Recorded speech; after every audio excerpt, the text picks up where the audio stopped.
mahsulat Agrobanka biriktirilgan katımenne. Yine 732. kontur 10 hektar şekerlerine gösterip durdu. Bu an tarafı damazlıca, bu an tarafı direkliklerce görünüp durdu. 2024 yıl mahsulatımızda kovun ekilgen. 50 tane dehqan xo'jaligimiz var. Ortacha 25 sotikdan doğru geladi. Yine agrotexnik işlerini icraçı dehqonlarimiz alıp tuttu. Qovunumuz 2025 yıl kontra qaraganda sal bir kechroq tug'ilganligi sababli chiqishi sal kechroq bo'lgan.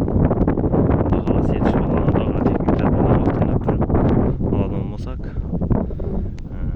ishlab turibdi. Bu konturumuzda Sultan Niyatlar Tomorqa xizmati emchishimiz Lida tadbirkor bekitilgan. Konturumuzdan Lida tadbirkor kerakli agrotexnik tadbirlarni qurgan minerallarga taqdim turibdi. Hech qanday muammo bo'lishi mumkin emas.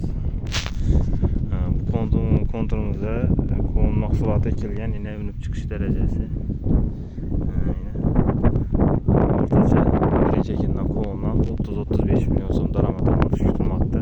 Ortacha 30 kunlik yerdan olsa, ikinci ekinimizde pomidor ekmoqchimiz, ondan ham 30-35 milyon so'mlik daromad etsa, demek bir dehqon xo'jaligimiz bir ekindan 60-70 milyon so'm bir yillik daromad qiladi. Asosiy masalalarimiz shu. Size yakunlaymiz bu lavhamizdan.